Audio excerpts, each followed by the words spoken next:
নমস্কাৰ। আজি ৰাতিপুৱাতে হঠাতে এটা ফোন আহিলে আমাৰ ঘৰৰ ওচৰৰে দাদা এজনৰ ঘৰৰ চৌকীত দুটা সাপ একেলগে থকা দেখি তেওঁলোকে ভয় খাই পেলাই ফোন কৰিলে আৰু তাৰপিছতে আমি গৈ যথেষ্ট কষ্ট কৰি সাপ দুটা আমি উদ্ধাৰ কৰিলোঁ।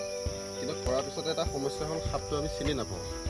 চিনি নোপোৱাৰ লগে লগে আপোনালোকে চাগে সকলোৱে চিনি পায় সৰ্পবান্ধৱ খ্যাত অসম চৰকাৰৰ বঁটাপ্ৰাপ্ত সৌৰভ বৰকটকী ডাঙৰীয়াক মই লগালগ সাপ দুটাৰ ফটো মাৰি পেলাই পঠিয়ালোঁ। তেখেতক সুধিলোঁ কি সাপ হয়।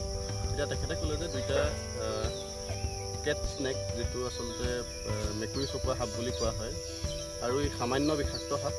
সামান্য বিষাক্ত যদিও মানুহক আচলতে কোনো ধৰণে ক্ষতি কৰিব নোৱাৰে। এতিয়া সাপটো এতিয়া আমি মুকলি কৰি দিওঁ বুলি বহুত দূৰে লৈ আহিলোঁ যে আমি সাপটো আপোনালোককো দেখুৱাওঁ।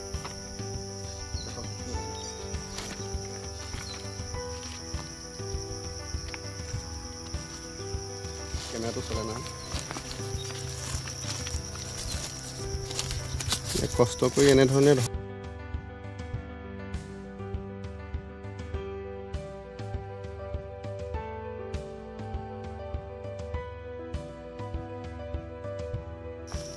অলপ জুম কৰা যদি পাৰা।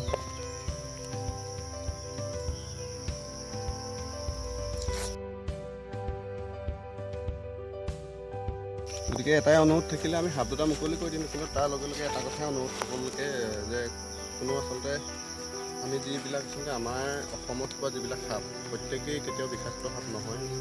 কিছুমান সামান্য বিষাক্ত থাকে, কিছুমান একেবাৰে অবিষাক্ত সাপৰ সংখ্যাই বেছি। গতিকে সকলোকে এটাই অনুৰোধ যে সাপ আপোনালোকে নেমাৰিব, অন্ততঃ সাপকেইটা মুকলি কৰি ল'ব।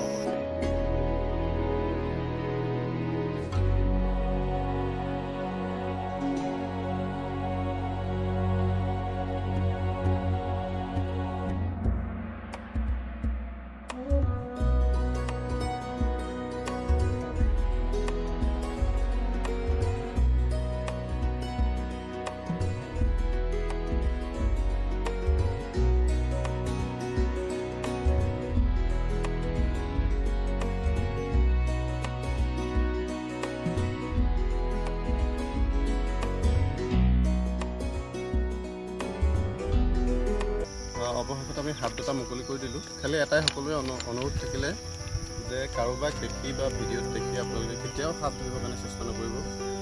কেনেবাকৈ আচলতে সাপটো চিনাক্তকৰণত যদি অসুবিধা হয়, তেনেহ'লে আপোনালোকে সমস্যাৰ সন্মুখীন হ'ব। সেইটোৱে অনুৰোধ থাকিলে সকলোকে, আৰু সকলোকে আমাৰ সাপেই হওক বা অন্যান্য জীৱ জন্তু সকলোৱে এইখন পৃথিৱীত জীয়াই থকাৰ অধিকাৰ আছে। গতিকে নামাৰিবৰ কাৰণে সকলোৰে প্ৰতি অনুৰোধ।